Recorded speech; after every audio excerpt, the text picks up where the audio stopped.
루카가 전한 거룩한 복음입니다. 그때 예수님께서 모든 사람에게 말씀하셨다.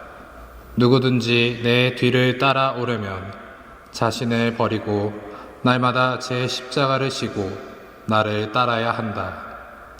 정녕 자기 목숨을 구하려는 사람은 목숨을 잃을 것이고 나 때문에 자기 목숨을 잃는 그 사람은 목숨을 구할 것이다.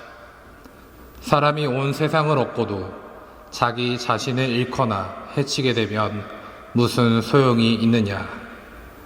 누구든지 나와 내 말을 부끄럽게 여기면 사람의 아들도 자기의 영광과 아버지와 거룩한 천사들의 영광에 쌓여 올 때에 그를 부끄럽게 여길 것이다. 주님의 말씀입니다. 수지지구 주일학교 친구들, 참미예수님, 저는 수지지구 수지성당의 보좌 신부로 있는 안요한 사도 요한 신부라고 합니다. 오늘 유튜브 강론을 통해서 여러분들에게 오늘 우리가 기념하는 한국 순교자 대축일에 대해서 함께 알아보려고 해요. 그러면 강론을 시작해 보겠습니다. 오늘 대축일의 명칭이 생각보다 긴데요. 성 김대건 안드레아와 성 정화상 바오로와 동료 순교자들의 대축일입니다. 친구들, 그렇다면은 우리나라의 순교 성인은 몇 분이 계신지 혹시 알고 계신가요? 네, 바로 우리 한국 천주교회는 103위의 순교 성인들을 모시고 있는 교회죠. 네, 그런데 우리는 103위 순교 성인뿐만 아니라 또 다른 분들을 모시고 있죠. 여러분 혹시 기억하실지 모르겠지만은 6년 전에 우리 가톨릭 교회의 가장 큰 어른이신 프란치스코 교황님께서 우리나라에 방문하셨던 일이 있었죠.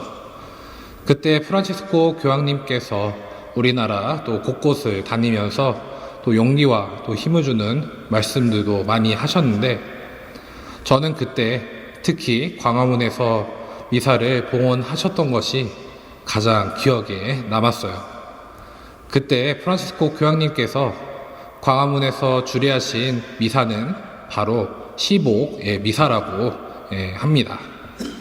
그런데 미사면 미사인데 왜 앞에 시복이라는 그런 말을 붙였을까요?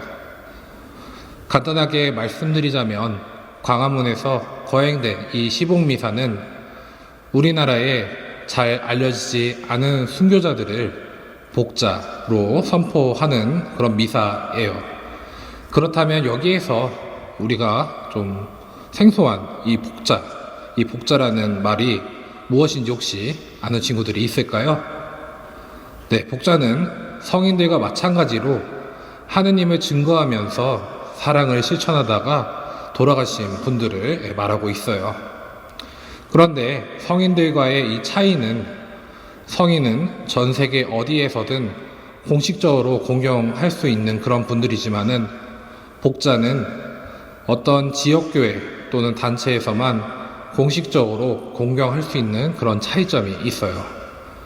그렇기에 복자는 우리 한국 천주교회에서 지역적으로 공경하는 신앙의 모범이 되시는 분들이고, 이 성인들은 전 세계적으로 공경하는 분들에 있어서의 차이가 있겠죠. 이렇게 103위 순교 성인들과 우리나라는 또 124위 순교 복자들을 모시고 있습니다. 우리는 성 김대건 안드레아와 성 정화상 바오로와 동료 순교자들의 대축일을 오늘 이렇게 보내면서 이 순교로 성인품에 오르신 성인들 뿐만 아니라 복자들, 그리고 우리가 이름을 알 수 없는, 이름을 모르는 무명 순교자들의 또한 순교를 기억합니다. 네, 그렇다면 친구들, 순교란 무엇인가요? 네, 바로 순교란 하느님과 예수님을 사랑하며 또 믿고 따랐다가 이 믿음 때문에, 예수님을 그리고 하느님을 믿는 이 믿음 때문에 사람들의 미움을 받아 죽게 되는 것을 말하고 있습니다. 오늘날에 우리 한국 사회에서 이러한 순교가 있을까요? 네, 이제 우리나라는 종교를 자유롭게 믿을 수 있는 나라가 되었기 때문에 또 신앙의 자유를 얻게 된 140년 전에 한불 수호조약 이후로는 더 이상 천주교 신자라는 이유로 박해를 받지는 않습니다. 하지만 각자의 가정 상황 안에서 그런 신앙과 종교에 대한 오해 때문에 집안에서 또는 사회에서 박해를 받는 경우는 덜어 있죠. 그런데 우리나라 밖을 보면은 종교가 다르다는 이유로 아직도 박해를 받는 지역이 많이 있다는 건 조금 관심을 가지다 보면은 알 수 있는 사실입니다. 전 세계의 다른 여러 나라에서도 우리 천주교, 가톨릭을 믿는 사람들이 많이 있겠죠. 그 중에서도 그리스도교 문화가 중심이 된 유럽이나 저쪽 북미권을 제외하고는 중동이나 아프리카에서 서로 다른 믿음 때문에 아직도 박해를 받는 경우가 덜어 있습니다. 우리나라처럼 박해의 고통을 받지 않는 그런 나라들도 있지만은 아직도 종교 간 갈등과 박해 중에도 신앙을 지키며 살아가는 많은 이들을 기억하면서 또 그들을 위해 우리들이 기도하고 또 도움이 필요한 곳에서는 도움을 주는 우리들이 또 되어야 하겠습니다. 그래요. 옛날에 우리나라의 순교자들이 살았던 시대는 피해 순교, 적색의 순교 시대라고 말할 수가 있죠. 그런데 시대가 바뀌어서 이제는 적색 순교의 기회는 없어졌지만 우리에게 또 다른 순교의 기회는 분명히 있습니다. 바로 그것을 백색 순교라고 하는데 무엇이 있을까요? 예수님을 믿고 따라서 고통을 받는 것을 하느님께 봉헌할 수 있는 것들이 아주 많이 있겠죠.